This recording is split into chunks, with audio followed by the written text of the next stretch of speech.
cúbicas, este es el delgado descendente, este es el ascendente, cúbicas, y se encuentran tanto en la zona cortical como medular. Las delgadas descendente solamente se encuentran en la zona medular. La gruesa ascendente se encuentra en la zona cortical y medular del parénquima renal. Le veremos el corte histológico, lasa de Henle. Es de menor diámetro, células aplanadas. Esta es la lasa ascendente gruesa de Henle. Su luz es muy estrecha, y el asa descendente tiene sus células planas. No, acá vemos entonces lo que son asas de Henle, segmento delgado, medio plano, pequeñas. Estas son células intersticiales que se encuentran entre el segmento delgado y el segmento grueso. Y estos son los túbulos rectos distales. No hay error para que ustedes puedan diferenciar pues una asa de Henle ascendente y descendente y compararlo pues con los túbulos rectos distales. Ahí lo tenemos nuevamente, delgado y grueso del asa de Henle. La función es creación de una raíz osmótica regular, porque tenemos multiplicador de contracorriente. En la rama descendente, la absorción del 50% del agua filtrada, y la rama ascendente, reabsorción de 30-50% de sodio, potasio, calcio, magnesio filtrados y 5% de bicarbonato. Hay un síndrome, que es el síndrome de Bartter neonatal, que es un defecto genético. Disminuye pues, el transporte de gas de Henle, caracterizado por deshidratación, pérdida masiva de iones calcio, potasio y cloro. El túbulo contorneado distal, células cúbicas sin borde en cepillo, y eso lo diferencia a las células de los túbulos contorneados proximales. No tienen muchas mitocondrias, solamente se encuentran en la zona cortical y se ubica junto al corpúsculo renal. Donde hay un corpúsculo, ahí está el túbulo contorneado distal. Forman la mácula densa. Aquí tenemos la mácula densa. Esta mácula densa está formada por células cilíndricas y próximas entre sí, y se cree que da información pues, al glomérulo sobre la osmolaridad. Ahí tenemos el caso de los túbulos distales, simple beta en cepillo, menos acidófilo, mayor diámetro luminal, luz circular, mayor cantidad de núcleos, 2, 4, 6, 8 o más núcleos, vemos acá. Y luego las funciones en tubo contorneado distal, la absorción del 3 al 7% de sodio, agua, calcio, bicarbonato, fósforo y magnesio filtrados. Y la forma final se produce parte de la reacción final de secreción de potasio y la acidificación de orina por secreción de iones ciclo. Todo eso está regulado por la aldosterona. Y parte del control final de la excreción de agua regulado por la ADH, o sea, la hormona antidiurética. Hay un síndrome de Fanconi, presenta una disfunción en los tubos distales. Hay trastornos de la absorción de glucosa, aminoácidos, fosfato y bicarbonato. Y retrasan pues, el crecimiento del niño. Los túbulos colectores, la mayoría son medulares, todos se encuentran a nivel de la médula. Células cúbicas se transforman luego en cilíndricas, un citoplasma pálido, límites celulares nítidos, o sea, la luz tiene una dimensión continua. Y la función es la absorción del 5% de bicarbonato, 1% de sodio. Se produce la regulación final de la excreción de potasio y la acidificación de orina por secreción de iones hidrógeno. Regulado también por la aldosterona, y control final de la excreción de agua regulado por la ADH, la hormona antidiurética. Hay un aparato llamado así el yuxtaglomerular, que regula justamente el funcionamiento de las nefronas. O sea, las nefronas no funcionan de una manera aislada, están controladas, están reguladas por este aparato yuxtaglomerular. Se localiza en zona de contacto entre la arteriola aferente y la arteriola eferente. Y vamos a ver cuál es la mácula densa, que es la mácula densa. Entonces aquí vamos a encontrar el aparato yuxtaglomerular. ¿Quiénes lo conforman? También detectan las lesiones de presión. ¿Quiénes lo conforman? Las células yuxtaglomerulares, o células de Reuter o glandulares, como se conocen, producen urenina, enzima anticonvertidora, angiotensina tipo 1, tipo 2. Luego tenemos, estas son las células yuxtaglomerulares. La mácula densa, tenemos la mácula densa, células de granulares, epitelio del tubo distal, sensible a los cambios de las concentraciones de cloruro de sodio en la orina, disminuyen o elevan, realmente disminuyen el cloruro de sodio y elevan la renina, en contacto con arteriolas eferentes y aferentes. Y las células mesangiales o mesanquio, eso me sale acá, las células mesangiales, también llamadas extracomedulares o Purkinje, son pericitos, secretan matriz extracelular, fibronectina y colágeno, de ahí viene el nombre de mesanquio. Función: participan indirectamente en la filtración glomerular, actividad fagocitaria de las IG, granuloglobulinas, secretan prostaglandinas, citoquinas y endotelinas, que son los encargados de la vasoconstricción de las arterias que forman el glomérulo. También participan en el sistema adenina-angiotensina aldostero. Y lo tenemos, células mesangiales extraglomerulares, que son estas de acá. Este es el podocito, las arterias eferente, la mácula densa, y esa es la parte del túbulo cotoneado distal, ¿no? Siempre está en relación con túbulo distal. Y estas son las hormonas que regulan la reabsorción tubular. La aldosterona, en lugar de acción, túbulo y conducto colector, aumenta la reabsorción de sodio, agua, aumenta la secreción de potasio. Angiotensina 2, de la misma forma. La hormona antidiurética, péptido natriurético auricular. Recuerden ustedes, en el corazón, a nivel de la aurícula, se forma este péptido natriurético auricular, que actúa sobre los tubos cotoneos distales, túbulo y conducto colector, disminuye la reabsorción de cloruro de sodio, o sea, controla justamente la presión arterial. Y la hormona paratiroide, que también influye, sobre todo disminuyendo la reabsorción de iones fosfato y aumenta la concentración de iones calcio. Algunas alteraciones de los homeostasis, ¿no?, con respecto al potasio.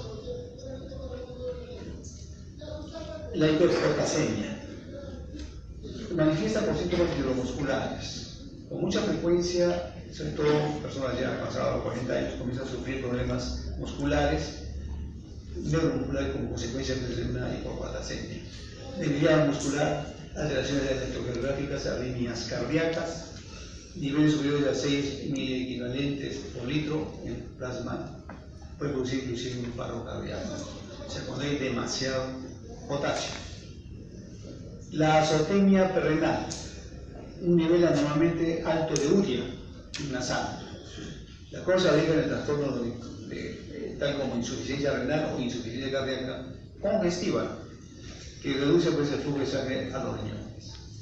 La glomerulonefritis aguda hace pues, que los filtros riñones se inflamen, que formen tejido cicatricial, y al final los riñones no pueden eliminar pues, el exceso de agua. Y esta glomerulonefritis, su origen está justamente en infecciones del árbol respiratorio superior, ¿no?, que pasan, como va a ser filtrado a nivel del glomérulo, pueden quedar muchos microorganismos en esa zona y causar la glomerulonefritis aguda. Y luego la insuficiencia renal aguda, pérdida repentina de la capacidad de los riñones para eliminar óxido, concentrar la orina sin perder electrolitos. Esto es debido justamente a una mala constitución genética y funcional de los riñones, y eso aparece muy tempranamente, ¿no?, en niños, y a veces se intensifica ya en la adultez. La hipertensión arterial, ustedes saben lo que es la HTA, es una enfermedad que más daño cardiovascular produce, es asintomática,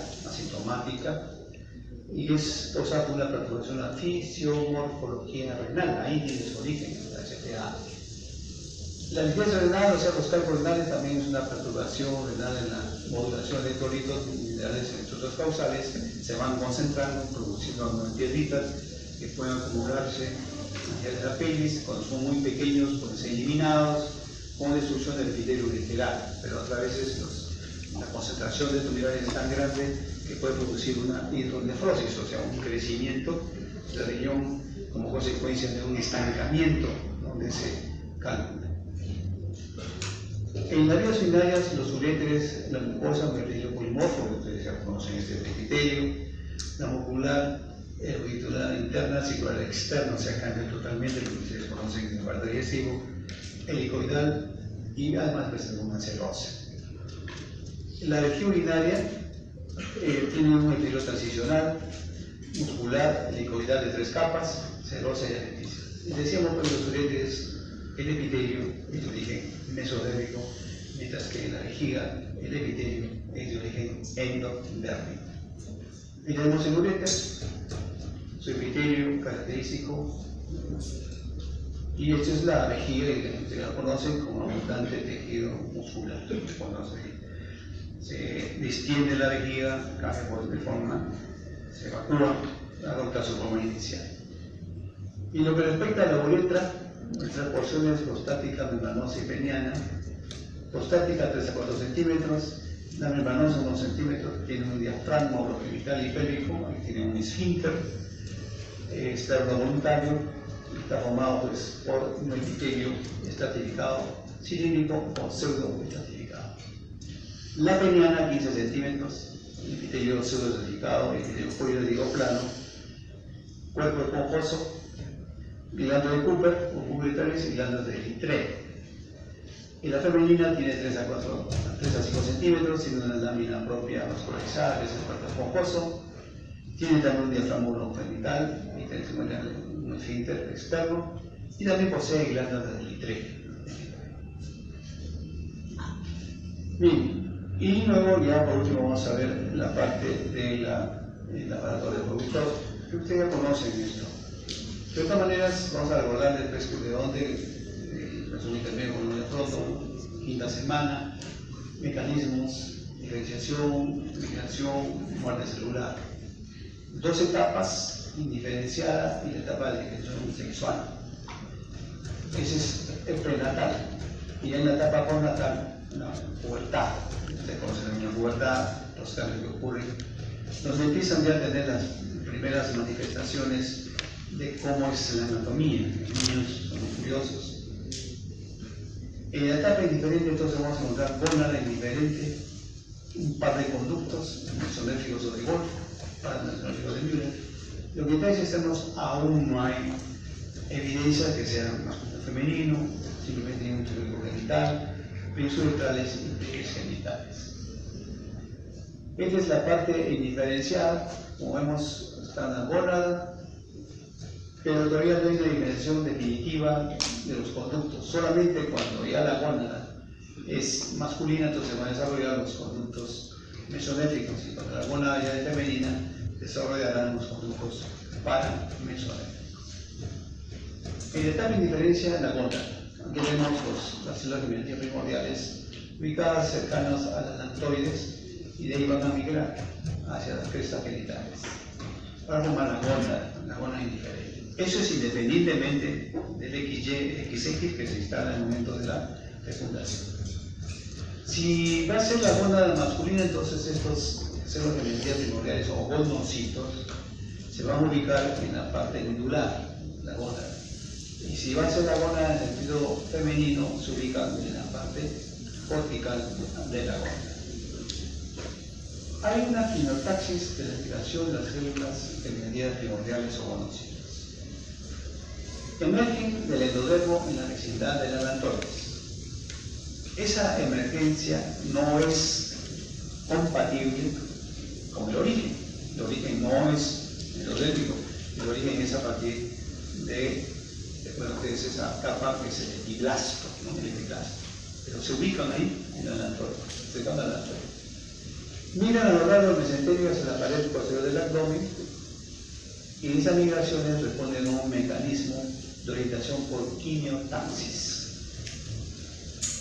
Se ha unificado el factor SDF1, estromal cell factor 1, que es justamente el encargado de llevar orientar más de todas las células germinativas primordiales hacia crestas genitales con su receptor CXCL12, para que puedan estas células germinativas primordiales llegar hacia su destino. Dos pares de conductos en etapa indiferente, tanto el conducto mesonéfrico de Wolff, conducto paramesonéfrico o de Müller. Eso según pues, se vaya a diferenciar en sentido masculino o femenino. Los genitales externos ponemos acá el tubo genital, los pliegues uretrales y los pliegues genitales. No hay evidencia de que sea masculino o femenino, simplemente son indiferenciados. Entonces, mi idea de la diferencia sexual no solamente es esa diferencia masculino y femenino, es un conjunto de varios fenómenos que participan pues, en el establecimiento del dimorfismo sexual. Dimorfismo porque hay diferencias entre masculino y femenino, probablemente. Estos fenómenos se dividen en dos etapas. La primera es la determinación sexual y la segunda es la diferenciación sexual propiamente dicha. La dimensión sexual es la orientación de la gónada primitiva en sentido de ciclo cromático. Esa es la dimensión sexual. Y la diferenciación sexual, el desarrollo de los órganos genitales internos y externos en sentido masculino y femenino. O sea que hay diferencias entre lo que es determinación sexual, gónada, diferenciación sexual PD, o sea, propiamente dicha, sobre los órganos genitales internos y externos. Muchos lo llaman a todo, tanto a la determinación como a la determinación sexual, no es lo mismo. Determinación es una cosa y diferenciación es otra cosa. En la etapa de determinación sexual masculina, séptima semana, ¿quiénes participan? Genes. SF1, hidrogénico tipo 1, WT1, que se presentó en un intermedio, ninguno básico en la formación de la gónada, y este es el principal. ¿No? Recuerden ustedes el SRY, factor del nivel del testículo, y también las hormonas, H y M, hormona inhibidora de Müller, producida por las células de Sertoli, y los antrógenos producidos por las células de Leydig. Y tenemos el cromosoma Y, el brazo corto, ahí se encuentra justamente este gen más importante, el factor determinante testicular. En este cuadro, comienza acá la prevención y prevención sexual masculina. Sexo cromosómico XY, eventualmente tiene que haber el XY. Sobre la cresta gonadal se forman los cordones sexuales primarios, no tubos cilíndricos, sino cordones sexuales primarios. Estos cordones sexuales primarios, por influencia del gen SRY y SOX9, sobre las células de Sertoli hace que las células germinales produzcan una inhibición de los monocitos para que no inicien la meiosis, porque ustedes saben que la meiosis en las células masculinas no se inicia sino en la pubertad. No ocurre que se existe femenino, los femeninos sí se empieza muy tempranamente. También las células de Sertoli producen la hormona antivioletiana para que reaccionen a los productos del niño, células de Sertoli. Y también la DHH. ¿Qué cosa es DHH? Desertoli, que no es lo mismo que el SHH, que el Solin-Hegehoff, son primos hermanos. Desertoli, ahí está DHH, que actúan sobre las células de Leydig fetales, para que produzcan testosterona. ¿Y con qué objeto? Por intermedio de la 5-alfa reductasa de testosterona pasa a DHT. Esta DHT o dihidrotestosterona va a actuar sobre el seno genital para que produzca los anexos al aparato reproductor, próstata y la uretra.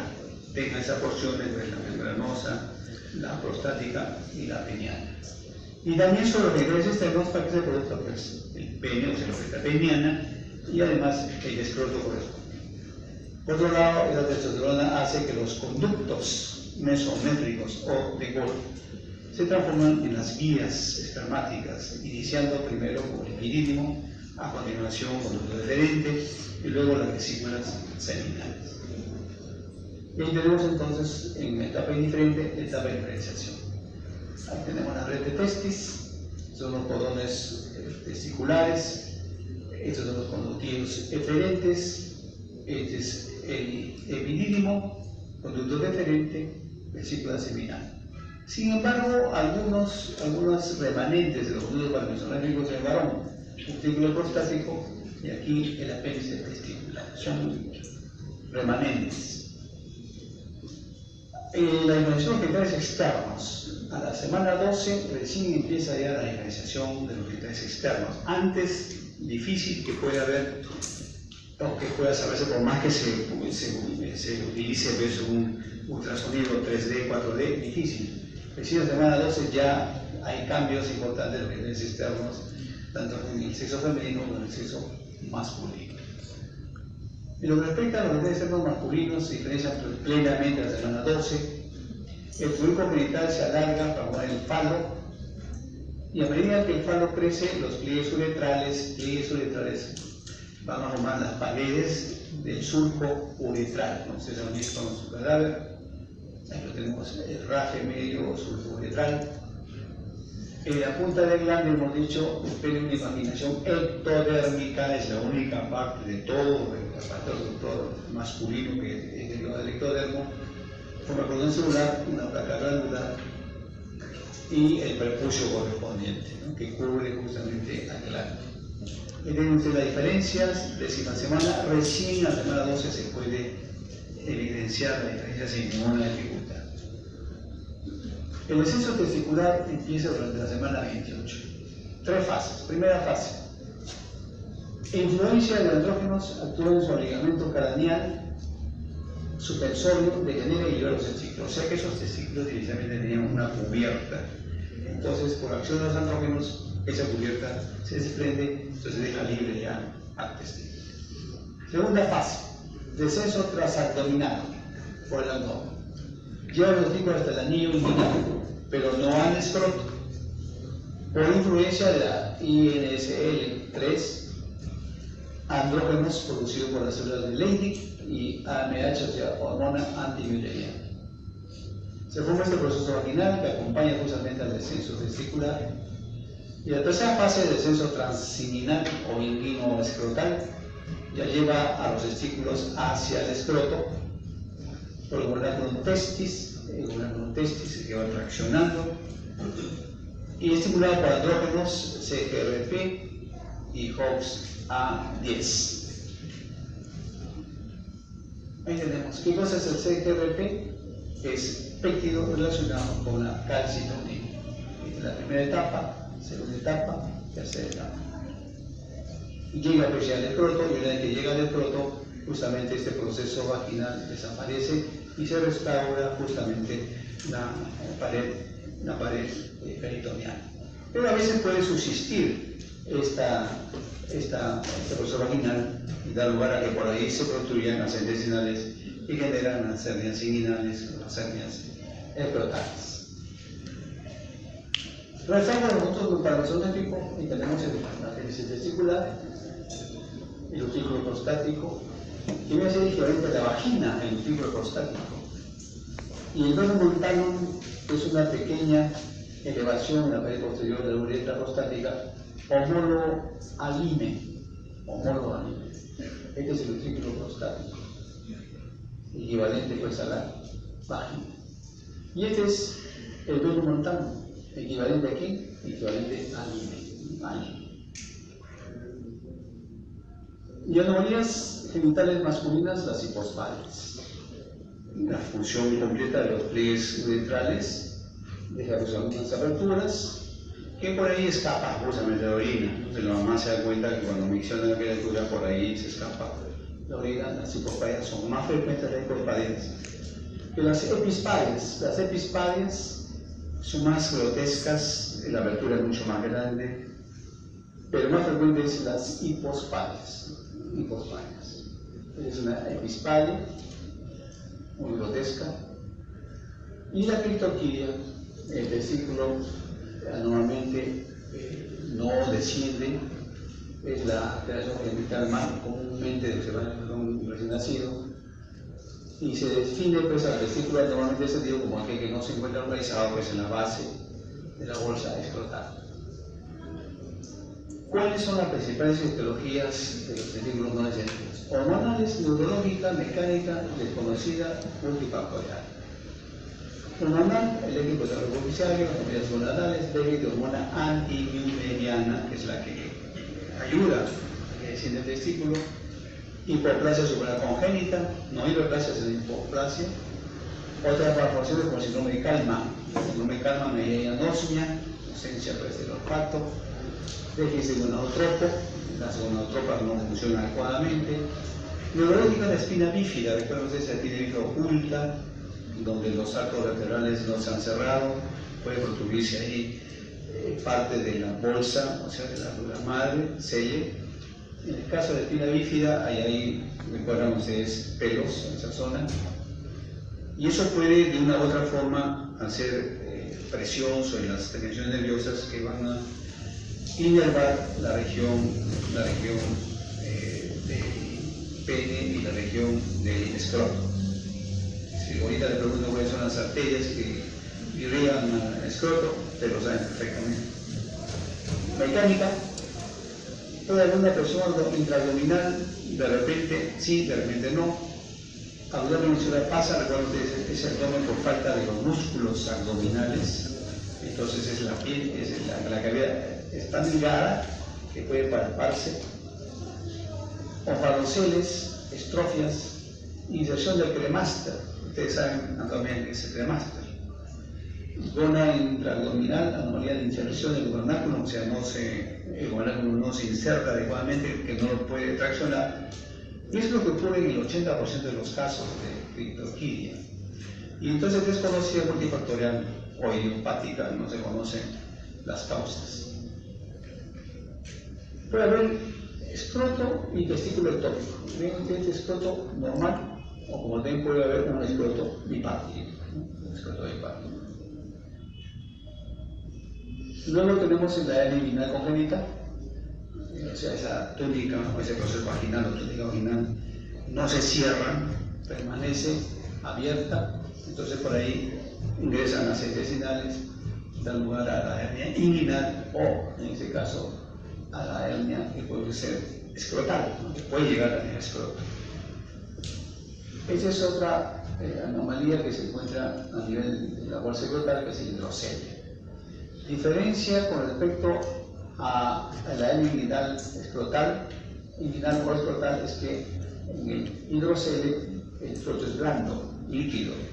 En cambio, en la hernia inguinal o hernia escrotal es duro. Micropene, menos de 2 centímetros, o pene bífido, pene bífido se asocia a hipertrofia vesical, se da formación de estructuras genitales. Y el problema del pene bífido es justamente el de dos, ¿no? Para poder mencionar.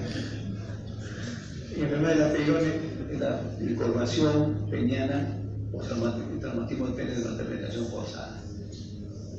Pero sabes, nosotros para mesométrico, el testicular, el trilopostático, el montano que hemos mencionado, pero siempre recordando, no, el montano. Y la histología del aparato reproductor masculino, ya ustedes lo conocen esto, los testículos, hay los conductos genitales intra y extratesticulares, pene, las asociadas, vesícula seminal, próstata y coronal pública. Entonces, lo que no conocen son los extratesticulares, ¿no? Los intra lo conocen. Entonces, los extratesticulares, conductos virídimo, deferente, eyaculador. Conocen ustedes anatómicamente, por supuesto, estos conductos genitales.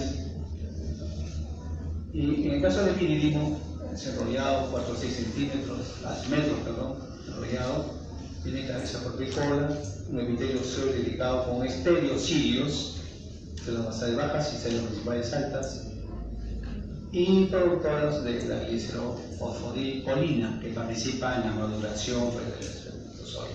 Ahí vemos el epidídimo y los espermatozoides. Recuerdan ustedes que no encontramos los semíferos, sino en el epidídimo. Están los estereocilios que crean una corriente reotáctica superior. Conducto deferente, también lo conocen, tubo muscular grueso, epitelio óseo dedicado con estereocilios, Capa muscular, control interna, externa y circular media, o sea, aquí sí que tiene una capa muscular bastante gruesa, ampliar del conducto eyaculador, que es corto y recto. Ahí lo tenemos. El epitelio del conducto deferente y su capa premuscular bastante gruesa, cuya importancia es producir la expulsión de los espermatozoides o del enteros de salida. Las glándulas accesorias genitales, las cicloseminales, la próstata, las glándulas uretrales y el órgano copulador, que es el pene, con su cuerpo cavernoso y su cuerpo esponjoso. Estas son las glándulas anexas, las cicloseminales, que ustedes producen la fructosa, la energía, prostaglandinas, sobre el moco cervical, lo hace filántico, elástico, y también participa del perisantismo de las fibras musculares uterinas y trompas, creando pues una corriente de aspiración. La vesiculasa es una enzima que coagula el semen cuando es depositado. La próstata, es decir, las fibras seminales, más de la mitad, aproximadamente el 70%. El 30% restante en la próstata, con unas formaciones de ácido cítrico, fenolicina, vesiculasa, picogenasa, amordibea pH, y una enzima de magnesio, la fosfatasa ácida.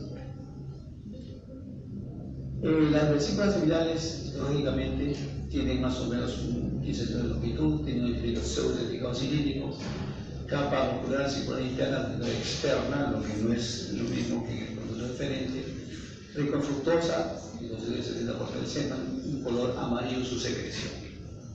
Ahí tenemos la vesícula seminal, histológicamente hablando, esta es la secreción, estas son las glándulas correspondientes, los acinos,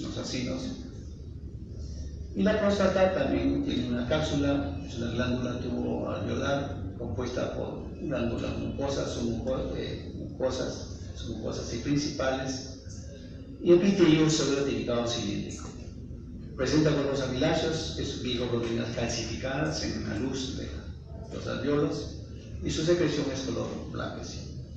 La glándula del Cooper o uretales presenta un moco transparente sobre lubricación, sobre todo las vías espermáticas. Ahí tenemos la próstata, la cápsula con sus conductos eyaculadores, los de acá, son los conductos prostáticos, son las glándulas mucosas, glándulas submucosas y las glándulas prostáticas principales.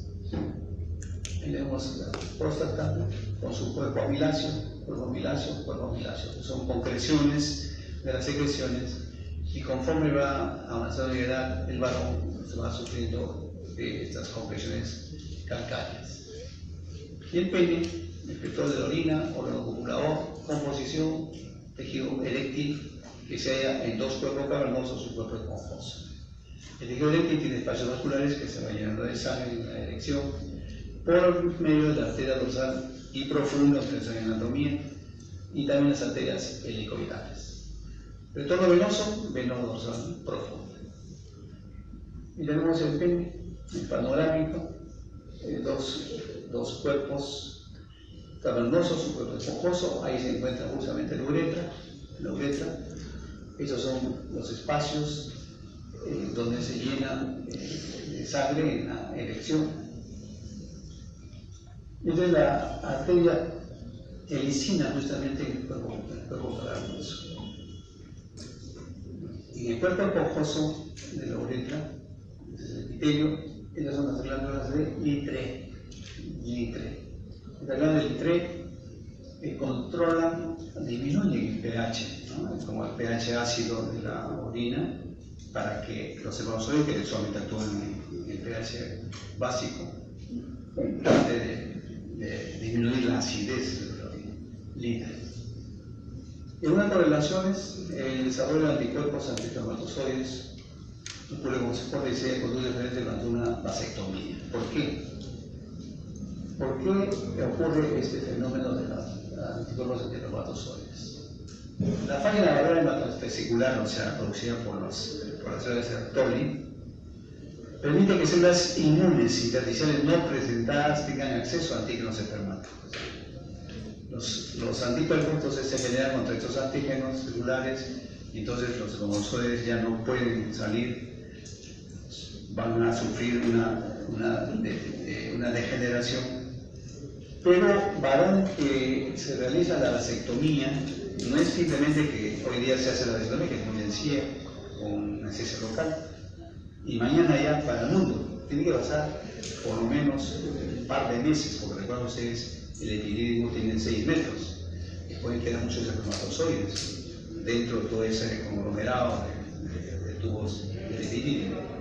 Entonces muchos varones se quejan porque embarazan a su esposa o a un canal, ¿no? Porque lógico, se hace vasectomía para no tener problemas, pero muy rápidamente, tiene que pasar por lo menos un par de meses, porque ahí ya empiezan los problemas de la barrera hematotesticular.